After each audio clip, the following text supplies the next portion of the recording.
Hello everyone, happy Monday and welcome back to the channel. Thank you for your patience last week. We're picking up this week where we left off in Scarlet Hollow. There's been an unfortunate accident and a man is dead. But we saved Gretchen, so you know, things even out. And here we are. You're welcome to stay the night if you want.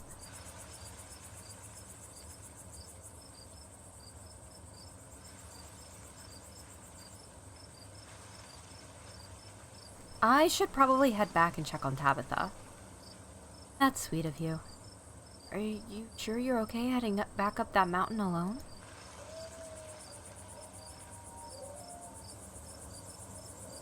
Sybil said that the ditchlings were harmless. I think I'll be okay. It's not far.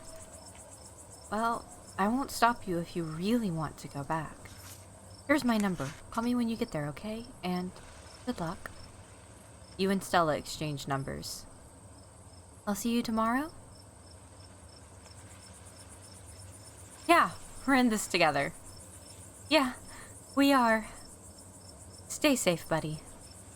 Good luck, Vinny. You begin the long hike back up to the Scarlet Estate alone. Almost home. You've made it. Your salvation in sight, you make a mad dash to the door. You reach for the knob and the door swings open. Hi, Tabitha. Hi. I guess you're not happy. Where the hell have you been?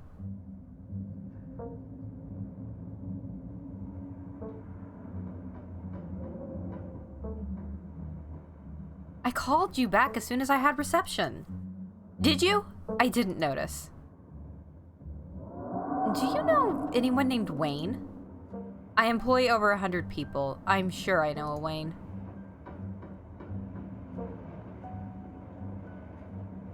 I went into the woods with this girl I met to find some cryptids, and it ended with us watching a man die.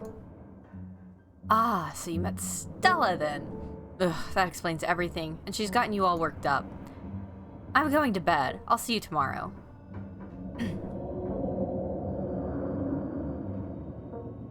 Really? You're not gonna ask me about the dead dude?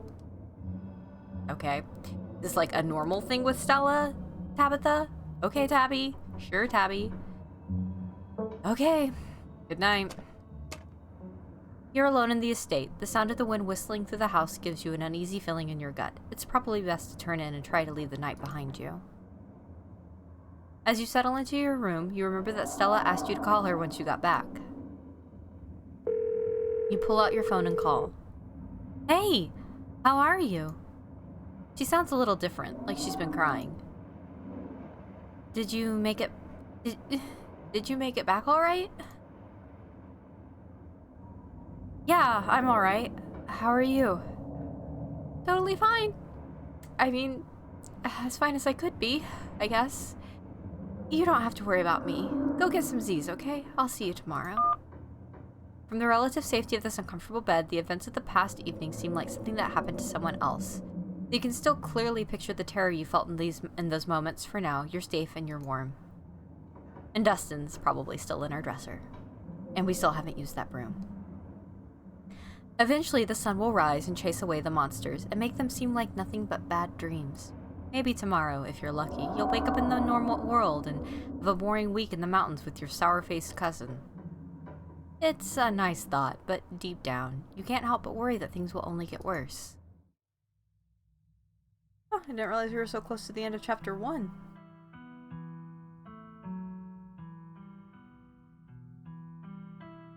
Ooh, no thank you. Those better be a lot of Dustins and not ditchlings.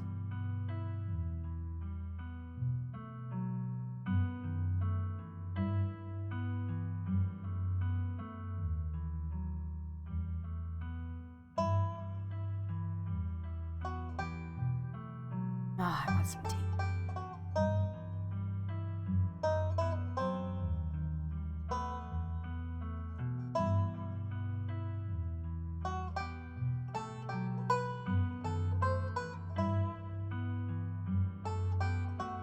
the hell is that? Ooh. Oh my. That's blood. That's definitely... Is that what we were crying about, mystery person? Or were we crying about the blood? Llamas! Or alpacas. Is that a ditchling burrow? A ditchling ditch? That's a big ass pumpkin.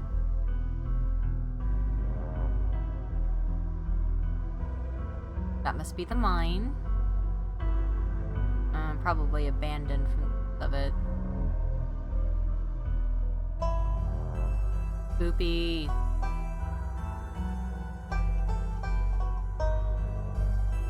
Oh, hey, I saw you.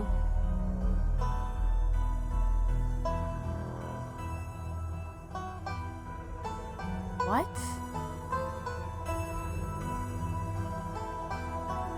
Those are claw marks.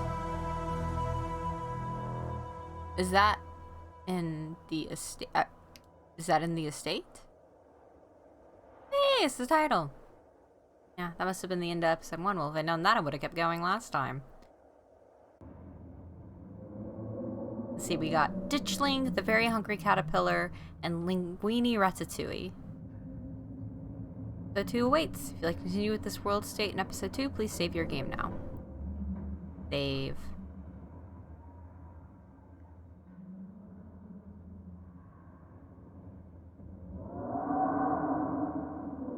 Would you like to see a recap of episode 1 before you start episode 2? No. There's the broom! You open your eyes. The sun has risen. The birds are singing. You are still alive, and for now, you are safe. Your gaze wanders across the room to the window in the woods beyond. You wonder if the monsters are lurking there. Right now, just beyond the trees, ready to pounce as soon as you leave the crumbling estate. A familiar unease settles into your gut, tangling into a knot of anxiety, wriggling as the events of last night play out in your head. You can't help but remember Duke slumped against a tree, pieces of him scattered across the clearing. You're not sure if you'll ever feel okay again after what you've seen, but you can't stay in bed forever. Hunger pulls you from the clammy depths of the mattress. Let's check on Dustin. You open the doors to check in on Dustin. Oh, good, he's still here. Human is back!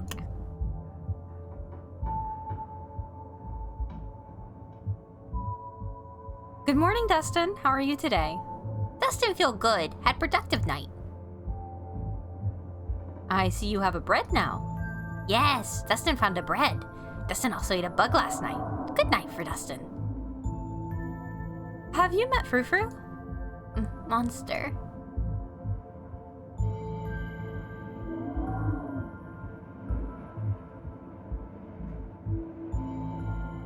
Can I talk to you about something horrible that happened last night? Human can always talk to Dustin. What happened?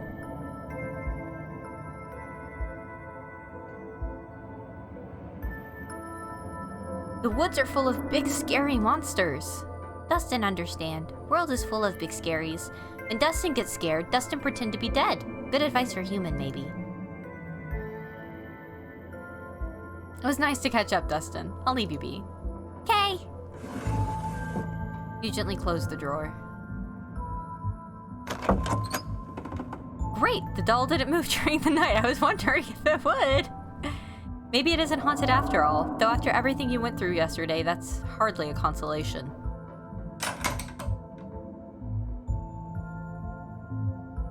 You creep towards the window, careful not to be seen by whatever might be lurking in the garden. Just take a screenshot of that.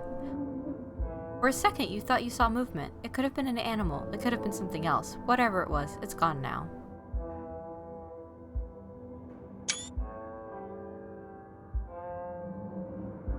Maybe you'll head out there and investigate after you've finished waking up. It's probably a good idea to check in with your new friend. You can't imagine she's holding up very well.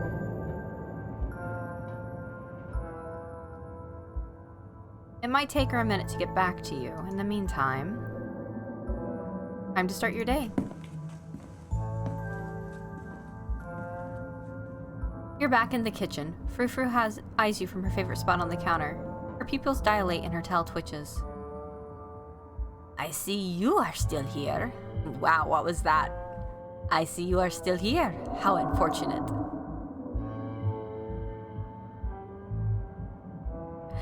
Gretchen sends her regards. C'est vite toujours?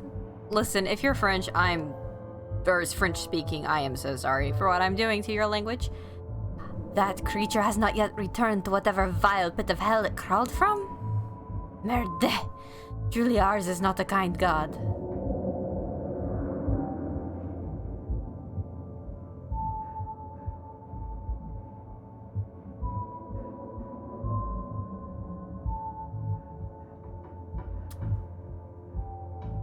Do you know anything about ditchlings?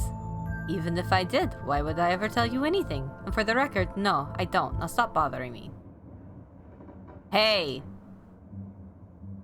Did you know the police called me this morning? You've only been here one day and you've already had a run-in with the cops.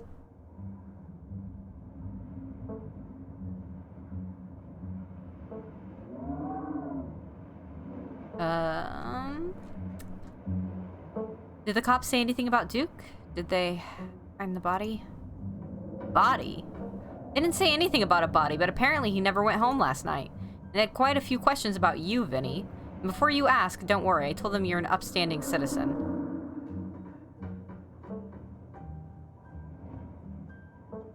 Thanks for having my back.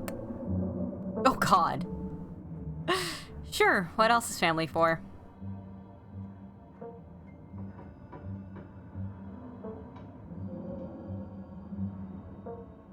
Is there anything I can do to help out? You can stay out of trouble while I do my job. Oh, and I want you home by sunset. I don't want to hear complaints, just do what I ask and we won't have any more problems. Tabitha takes a few steps towards the door. Sunset. Your cousin huffily exits the kitchen. Her footsteps fade down the hall, ending in the characteristic creak and slam of the front door as it opens and closes behind her. Once again, you are the only human in the estate. Huh, that's a little I don't like that. I don't like the way that's phrased. It seems you make a habit of bad first impressions, non? The cat chuckles mockingly. A text from Stella.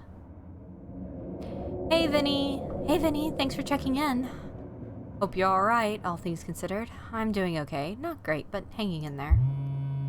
Up most of the night on cryptid forums, but no good answers yet. I'm at the library if you want to join. I have scones.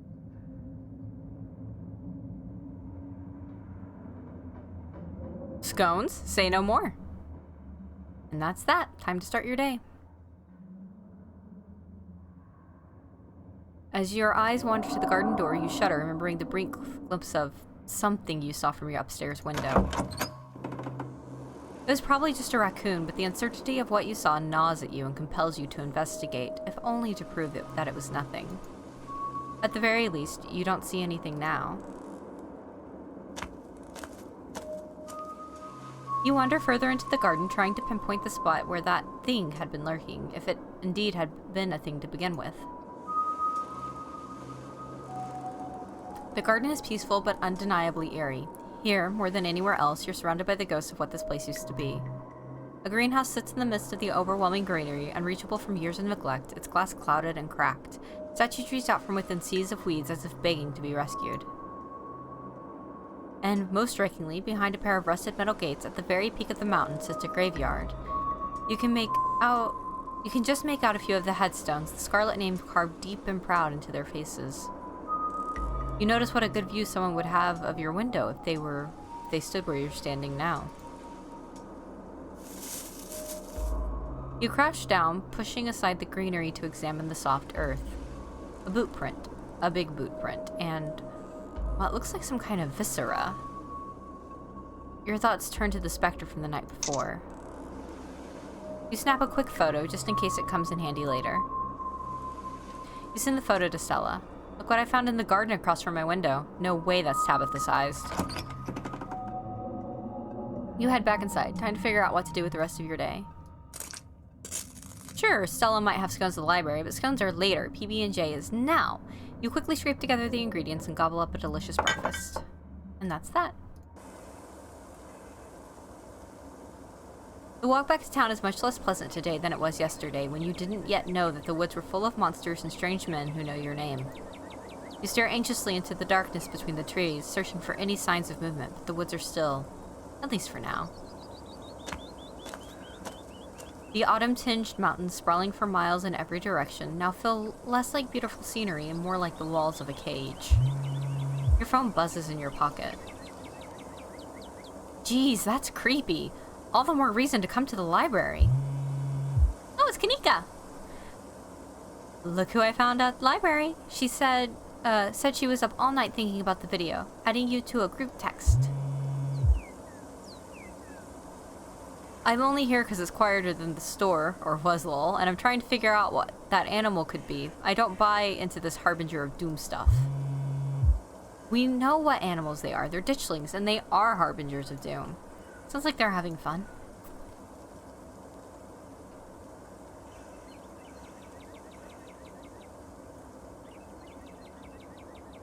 Dang, I need those scones. Be right there. Almost back to town. Oh, it's Avery and Sybil. You make it to town in one piece. No creature jumped out at you, no scary men blocked your path. The sight of other people is comforting, helping you forget the things you've witnessed as if they happened to someone else. Oh, hey, Vinny. We were just talking about you. I stopped by Sybil's to pick up her new tea blend and, well, you're the biggest thing to come into town since the coal mine. Folks have been absolutely buzzing about you. You went out with Stella last night, right? Did something happen out there? She barely even waved when she walked by.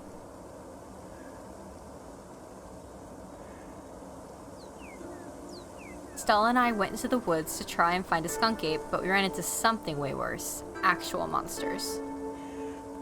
Sybil said they're called ditchlings, but whatever they were, they killed Duke and have been mutilating the local wildlife. Whoa, slow down. Duke is dead? It's true, I'm afraid. It's awful. Has anyone told Beau?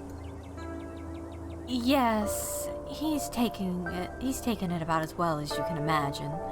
I'll be going up to check in on him today, the poor lad. I can't believe you had to see that, Benny. Tell you what, I'm on break for the next half hour. How about you swing by the diner? Winnie can fix you some of Sybil's new blend and try to calm your nerves. It's chaga and lemon balm. It always helped me on the bad days. And if you need to talk about what happened, I'm all ears. Anyway, it's up to you. See you around, Vinny. See you, Sybil. Take care now, Avery. I'd better get back to it myself. I'm glad I was able to catch you this morning, if only to see how you were holding up. Please don't hesitate to stop by if I can be of any help.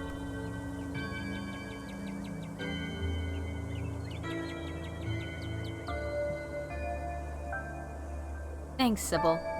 Of course. Stay safe, Vinny, and God bless. You probably have a bit of time before you're needed at the library. You head towards the diner. The diner is a little quiet today, but the air is still heavy with the tantalizing smell of breakfast. No cops today. Fewer minors, too. You're still here. No. That's how we become a crazy person. You slide into the booth across from Avery. Hey there, stranger. Before you can exchange words, Winnie sidles up, a fresh mug of tea in hand. God, I want some tea. I heard you might need this. The answer to 29 down is oink, by the way. What? But the clue is pin sound. How is that a sound a pin make? Wait. Pin like pig pin? Are you kidding me? How was I supposed to guess that? I don't know why you bother with those things. They're just gonna frustrate you. It's just something to do to fill the time. But maybe I should switch to Sudoku. Winnie leaves Avery contemplating daily newspaper puzzles, returning to her seat behind the counter. So, thanks for telling me about last night. If you want to really get into the grisly details, you can tell me. I won't judge.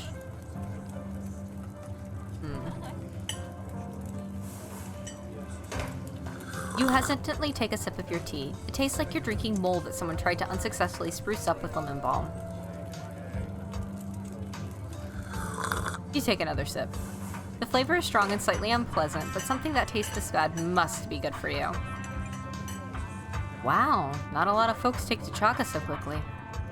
It's a fungus that grows on birch trees around here, supposedly super healthy, and it makes for a challenging drink. Color me impressed.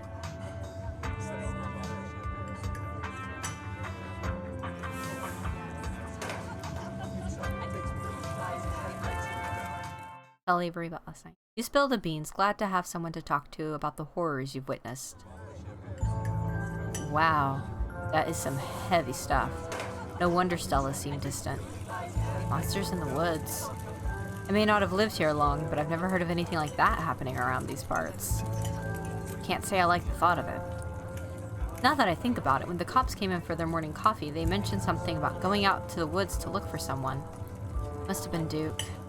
They seemed so disconnected from it, I figured it couldn't be very serious, but wow. I see you looking at me. I see you.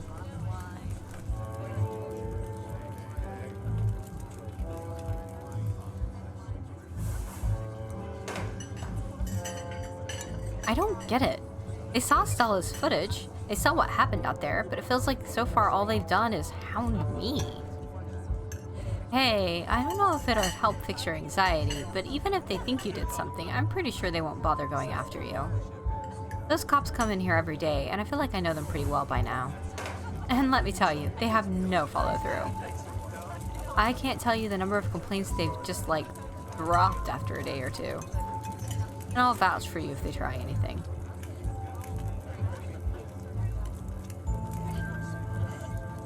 I hadn't pegged you for a transplant. Where are you from? I moved here from Charlotte, gosh, 3 years ago now? Maybe a little more. I've lost track. Aunt Winnie offered me a place to stay and a job, and who was I to pass on that sort of generosity? To be honest, it still feels like I just moved in. Practically everyone apart from the coal folk grew up in this town, so it's like I'm the perpetual new kid. Don't get me wrong, folks here are plenty polite and friendly. There's a shared history I'll never be a part of.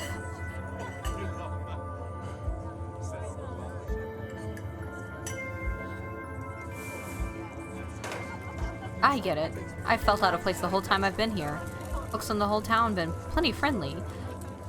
Folks on the whole have been pretty friendly, but life here is so different than what I've been used to. It's hard to explain, but I just don't feel like I belong. Exactly. There are worse ways to be, but I'm not sure I'll ever entirely feel like I belong here.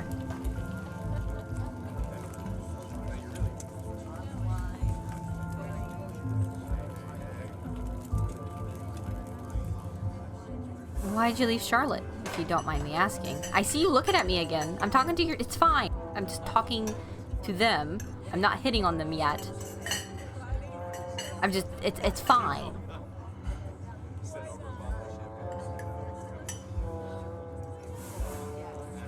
Nah, it's cool. I was having some issues with my folks about my education, which, wasn't great, especially since I was still stuck under their roof. When my aunt heard about it, she offered me a job and a place to stay, and the rest is history. You have a great aunt. I like that. We're on the case, but I hardly know where to start. Let me know if you hear anything. Definitely. Aw, man. It looks like my shift is starting. Hopefully, the Chaga's had a chance to start working its magic. The diner is where everyone comes to gossip, so I hear a lot about what goes on around here. I'll let you know if anyone mentions those monsters or anything else strange or unusual. Avery slips out of the booth, giving a friendly half wave before disappearing into the back. You leave the diner ready to continue your day. Don't really have a reason to go there right now, so...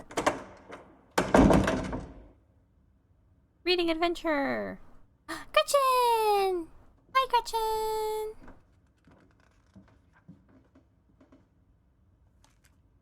Why is that? Is that my ancestor?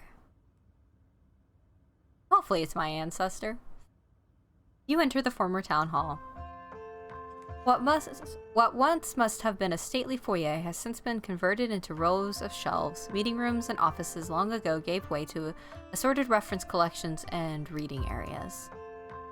Booksmart, this is a good place.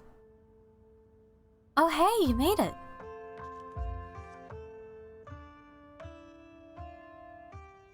You head over to Stella and Kanika's table and settle in. Ghost tracks. Amazing. Madoka Magica reference! You made it! Glad you could join us. I wholeheartedly agree with Stella. I am elated that you're back. Did you send my regards to that foul feline?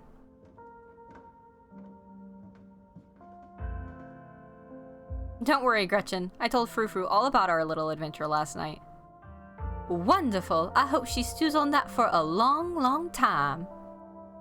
Did you just try and talk to Gretchen about Tabitha's cat?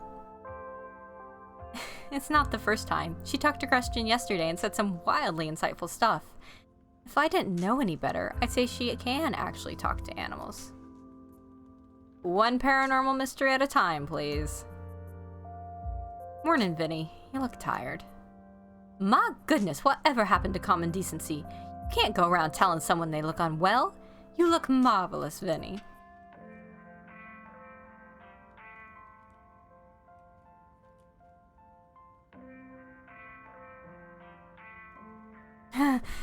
Yeah, the estate isn't the easiest place to get a good 8 hours. I never realized houses could get so windy. And all of those dreadful creatures in every nook and corner. It is a wonder you even got a wink. I can only imagine. That place was already falling apart the last time I was there, and it's been years. I can't believe it hasn't been condemned. Not that there's anyone here to do the condemning. Anyways, I guess we should get started.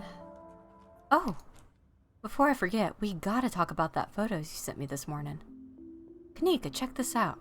Penny found it in Tabby's garden this morning, right in line of sight of her room. What in the world is that liquid around it? Looks like pus.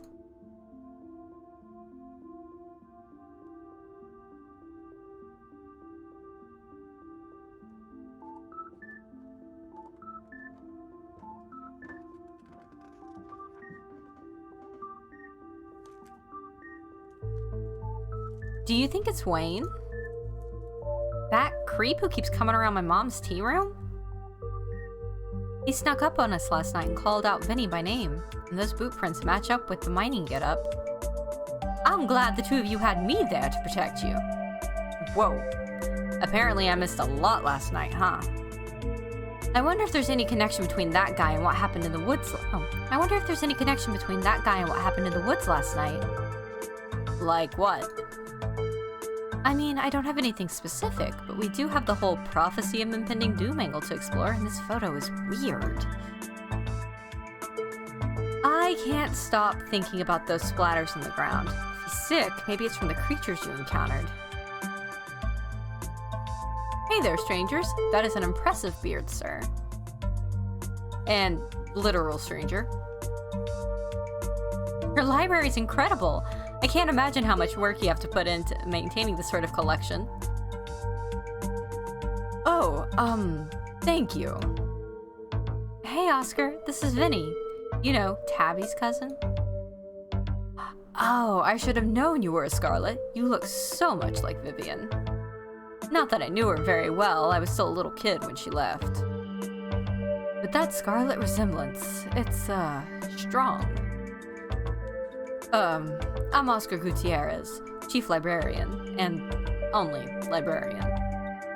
Oscar's amazing. He practically built this library from scratch. Yeah, I'm a little jealous of what the kids around here get to grow up with. They don't know how good they have it. Can I just take a moment here? We both take a screenshot, and to just say how much I appreciate just how different all these characters look. Like, this is some good character design. Like, if you made them into silhouettes, I would still have a pretty good clue of who they were. And that, I like that, you know, when an art style's not all samey. Back when I was in elementary school, all the library had was a couple shelves of boring books donated by old people. Y'all are too kind. But speaking of kids, have either of you seen Rosalina around town? I don't want to be a helicopter dad, but she hasn't been answering my texts, and I wanted to make sure she wasn't getting into trouble out there. You know the crowd she hangs around with. They're good kids at heart. I'm sure they're just up at the old Maxwell place doing teen stuff. With a capital T. I went up there plenty of times in my day, but I'll be sure to keep my eyes peeled.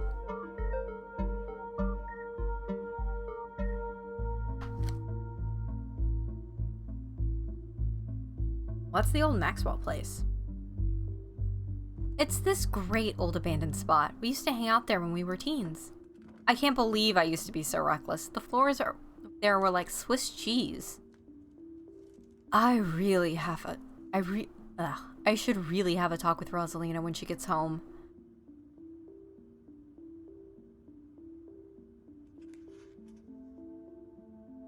I'm sure she's fine. You might not want to let her run off like that anymore, though. It's not as safe as it usually is around here. Is that so? Kanika's right. There's some weird stuff going on out in the woods. It's actually why we came in today. Have you ever heard of creatures called ditchlings?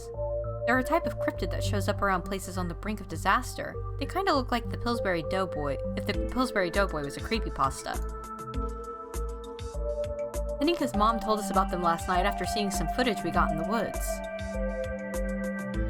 Ditchlings? Doesn't ring a bell. Dang, worth a shot. Okay, if you were, say, trying to predict a horrible disaster that might befall our town, where would you start looking? Little ditchling doodle.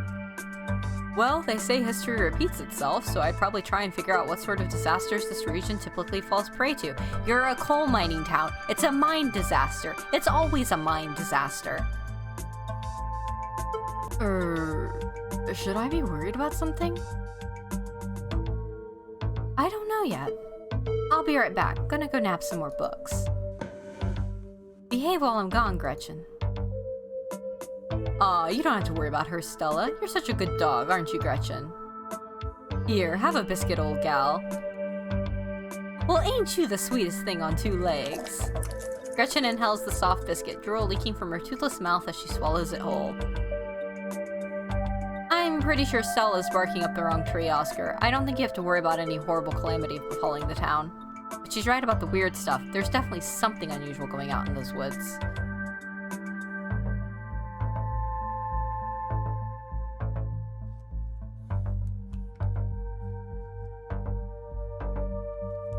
The man's already dead. I'd say it's plenty reasonable to play it safe. I'm gonna try calling Rosalina again. I'm sure she's fine, really. Rosalina's a smart kid. She knows better than to go around getting into trouble, and we'll make sure to keep our eyes peeled. This child is going to be in trouble, isn't she? Thanks, Kanika. And Vinny, if you see a 13-year-old girl with a black braid and glasses, would you let her know her dad is worried about her? Oscar anxiously wanders off, phone in hand. Got him! Just grabbed a whole mess of local history books.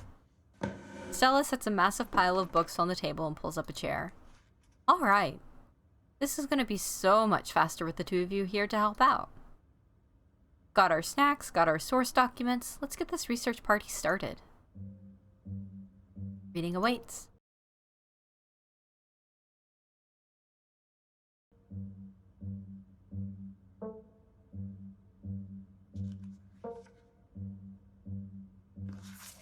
Historical buildings of Scarlet Hollow. Just the thought of reading a book like this would probably put most people to sleep. But you've got a mystery to solve, and to solve it you need to know everything there is to know about this town. The Scarlet Estate, and arguably the most striking piece of architecture in Scarlet Hollow, and the most elaborate and elegant estate in the region prior to the construction of the Biltmore in 1895. Andrew Jackson Scarlet chose the location to be atop a hill in Scarlet Hollow's geographic center, so that it might be seen from the town below. It remains a constant reminder of the family who carved Scarlet Hollow from the wilderness and provided wealth and prosperity to its residents. First used as a field hospital during the Civil War, it was named for Silas Scarlet's eldest son, who perished in the bloody conflict. It still stands at the end of what is now the residential district of Scarlet Hollow and has served the health of the community for over 100 years. In the late 1800s, as the town prospered from a coal boom, additions were built into the house and it was opened as a change of air clinic, bringing in prestigious clientele from around the world. They believed the fresh mountain air would do them well, and Scarlet Hollow became a tourist destination for patients of all afflictions. The clinic still operates to this day as a doctor's office and stands as a building of cultural significance. The original mining facility is no longer standing, having been destroyed in the collapse of 1918. Though the new facility, outfitted with all the cutting-edge technologies of the industry, is in itself a fine example of practical construction. The first iteration of the mining camp was a true product of its time, and what few photographs exist are an interesting peek back at a different era. One can still visit the site of the original Scarlet coal mine, though all that remains are a few abandoned tunnels closed off to the public. Situated on the edge of Scarlet Hollow's farmland, the Tremaine homestead was one of the earliest settlements in Scarlet Hollow, predating even the town's famous coal mines. For many decades, the Tremaine family maintained the largest farm in Scarlet Hollow, but a break in the family led them to split the land in two, and the homestead along with it. Despite the many changes made to the two halves of the Tremaine homestead in the subsequent decades, the original log structures are still visible and maintained to this day. They are undoubtedly the oldest buildings left standing in Scarlet Hollow. One of the first buildings constructed by the Scarlet family, the Scarlet Hollow First Baptist Church, still sits on its original foundation, though the building was reconstructed to accommodate the influx of citizens during the Scarlet Hollow coal boom of the late 1800s. Attendance has dwindled since the infamous mine collapse of 1918, and while the building may have fallen into disrepair, its simple vaulted ceilings still evoke awe to any who enter. Silas Scarlet personally funded the town hall's construction as the first municipal building in the then small community of Scarlet Hollow. It has stood at the end of the main street since before the Civil War, its white columned edifice withstanding the ravages of the 1860s and continuing to stand to this day, a stunning piece of antebellum architecture. After the town of Scarlet Hollow switched to the Dogmare system of governance in the 1920s, Dogmare. Gretchen's the mayor, I know that's not what that means. The building has been put to different use, though the upstairs still house the town archives and a special ceremonial office for events with the mayor. So the mayor of Scarlet Hollow is a dog. Oh my god, is it actually Gretchen? You close the book and put it back.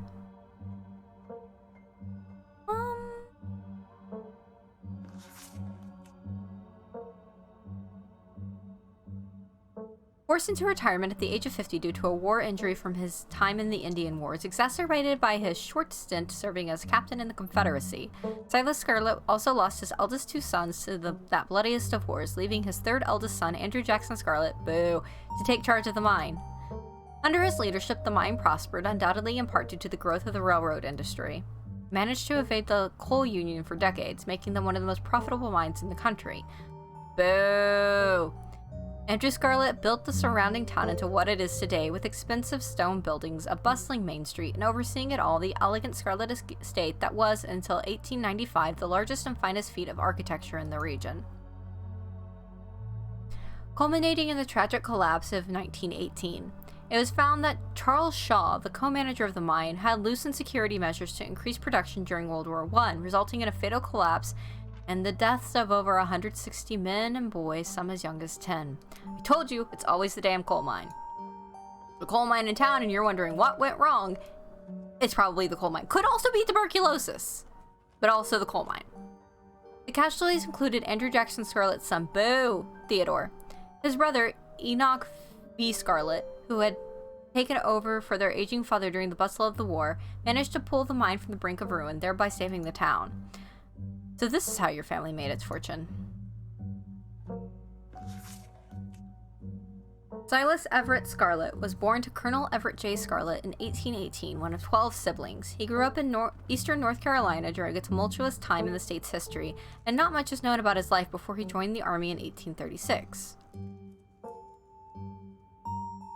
He quickly rose through the ranks, in part due to his father's connections, but also due to a particular ruthlessness for which he received the nickname Bloody Silas Scarlet. Ah, yes, that southern pastime of finding out who your ancestors are.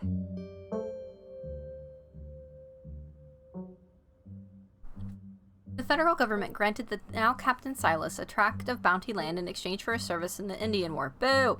And he settled into the hills of North Carolina in 1841. That land would become Scarlet Hollow. But it started as a simple log cabin built by Silas's own 2 hands, occupied by his family of 10, Silas, his wife Mary, Joseph Scarlet, and their 8 children. Logging business brought many workers and fellow landowners to the hills, but it wasn't until Silas discovered rich seams of coal running underneath the entire region that Scarlet Hollow was really put on the map. He saved what he could and bought the surrounding hillside at a great discount, cleverly hiding what he knew about the land's true value. Thus, he had all the resources to found Scarlet Hollow's now famous coal mine. You're finished with this one. A few entries catch your eye. I know some of these. I don't know ginseng babies. I do know Mothman. The Mothman is a large flying creature generally described as humanoid with glowing red eyes. It was first spotted by a couple in West Virginia in the mid-1960s and was encountered in the region several more times in the following years. The Silver Bridge collapse of 1967 was linked to a series of Mothman sightings, and it's said that the presence of the creature served as some sort of omen or as a catalyst that led to that disaster. This has since become an important aspect of Mothman, with sightings of this cryptid often taken as a sign that some great misfortune is soon to follow. Heard about the Jersey Devil? Though the Pine Barrens, the place where this creature is said to have been born, are far from the Appalachian wilderness, sightings of the Jersey Devil have been documented all throughout the forests of the eastern United States. According to popular legend, the Jersey Devil was born to a woman named Jane Leeds. Leeds, upon realizing she was pregnant with her 13th child and daunted by the task of giving birth yet again, cursed the child in her womb, claiming it would be the devil itself. Though born as a normal child, it quickly transformed, gaining a goat or horse's head, large bat wings, and a forked devil's tail. Kicking at the family and lashing out with its tail, it flew up the chimney and out into the night, disappearing into the Pine Barrens.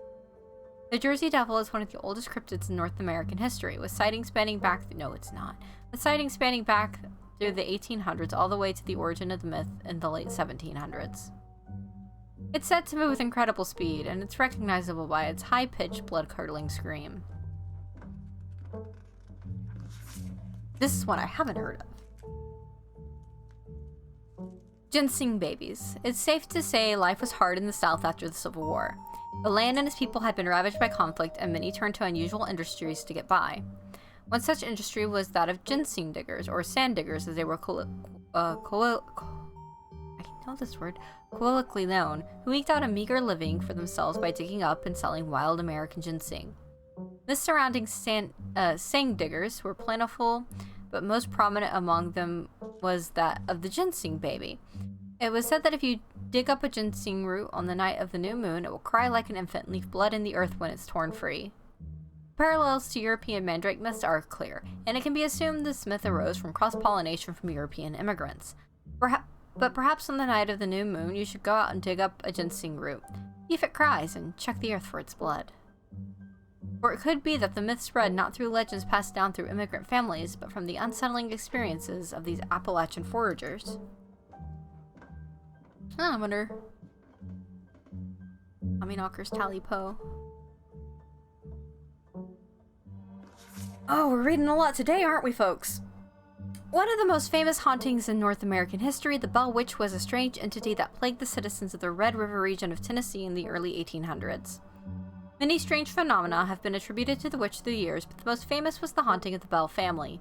It started out as a fairly typical haunting, with unnatural sounds echoing throughout the house after sundown, and the appearance of a strange mammal that no one could identify or capture. Unlike other hauntings, though, these acts quickly escalated to attacks on the family, and in particular the daughter, Elizabeth Bell. She was constantly covered in bruises from the spirit's abuse. The spirit's definitely not her dad. The spirit could frequently be heard speaking through the walls, its disembodied voice mocking the family and any visitors, and it eventually escalated to giving full-blown hallucinations to those dwelling in the Bell house. Though this haunting ended in the early 1800s, its activity continued in the region for many decades. It could be that the entity known as the Bell Witch may still dwell in the Red River region to this day. The Hopkinsville Goblins, that's a mouthful. The Hopkinsville Goblin case was a supposed close encounter with extraterrestrials in the 1950s near Hopkinsville, Kentucky. He's so cute though, look at him! During the incident, 5 adults and 7 children arrived at the local police station claiming that a group of small chrome creatures had besieged their farmhouse for hours. When police arrived on the scene, they found bullet holes and spent shells, but little else in the way of evidence. Skeptics suggest that the family had simply misidentified a group of great horned owls. Even so, the incident remains one of the most thoroughly corroborated and documented cases of extraterrestrial contact. Wampus Cat. Often linked to Cherokee legends, some cite the Wampus Cat as originating with the story of a woman who sought vengeance against a monstrous cat demon for driving her husband mad. She hunted it down and, by wearing a bobcat mask, tricked it into using its own vile magic on itself, freeing the people of the region from its evil. Others say the creature comes from the story of a woman who wore the pelt of a wild cat to witness forbidden hunting rites. The hunters of her village gathered to perform their rites, and she watched in secret from underneath the cat's pelt, but was soon discovered. For her indiscretion, she was fused with the pelt and transformed into a creature that was neither human nor cat, forced to wander the wilderness alone, feared by all. Her calls are those of great sadness and serve as a warning to anyone who dares goes against tradition. Tommyknockers. Tommyknockers originated in Cornish mythology, spreading to the United States when Cornish immigrants began working in Appalachian mines. They're named for the knocking that can be heard from seemingly within the walls before a cave-in. According to some, the knocking serves as a benevolent warning. Others believe that the creatures take stolen hammers to the supports of mines and collapse them on whoever's unfortunate enough to still be inside. They are traditionally thought to be impish, leprechaun-like beings, but some claim they are the spirits of dead miners, forever cursed to haunt their final resting place. Baby! There was a hunter who lived in a tiny cabin in the middle of the woods, all alone with his hunting dog. One night, after a particularly bad week of hunting, both their stomachs empty, the hunter spied something out of the corner of his eye. Some small creature had gotten into the cabin through a hole, and before he could even figure out what it was, he'd drawn his gun and fired at the thing, his hunger guiding his actions. But it was quick and ran back through its hidey hole and out of sight, leaving only its long black tail shot off by the hunter's rifle. "Guess this'll have to do," he said to his dog, and threw the tail in a pot to cook a soup.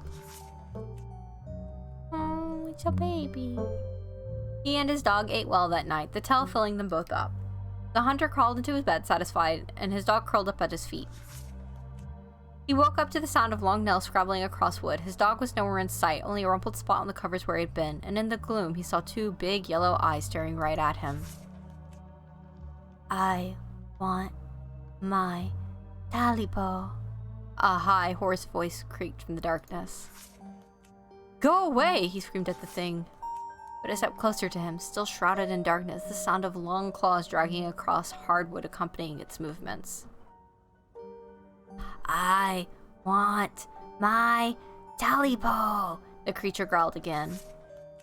"I'll get my dog after you," the hunter squeaked, his voice catching in his throat with fear, but there was no dog to be seen. "I want my Talibo!"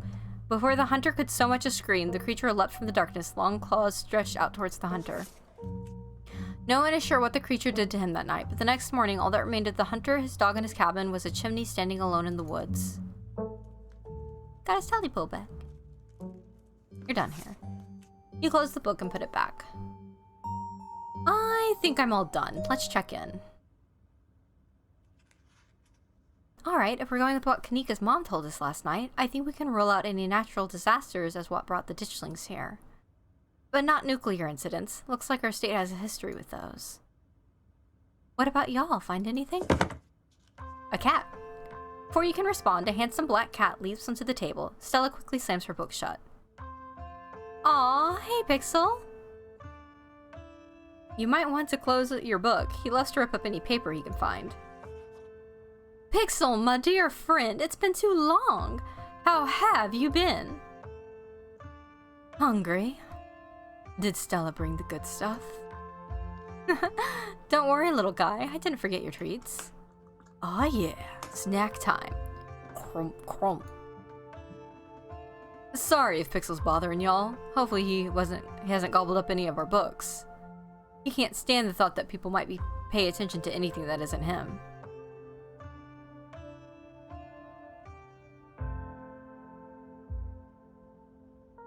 Pixel, what do you think about the monsters we saw in the woods?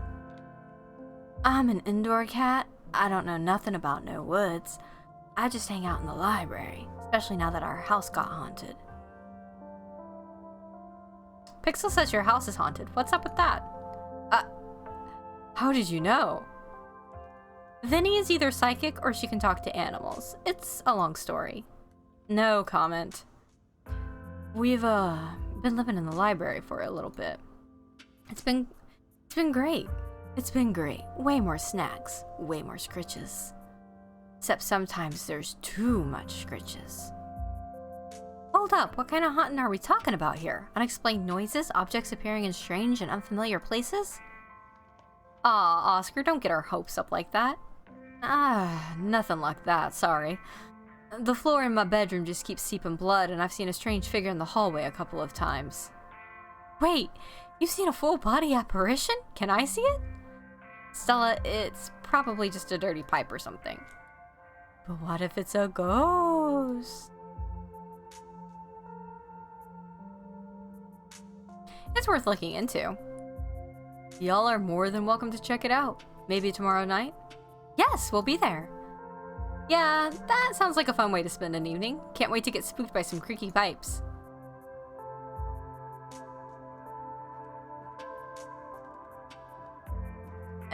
Pixelby. You decide to leave Pixelby. The cat curls up on the table, fast asleep. Alright, I better get back to shelving. Let me know if y'all need anything.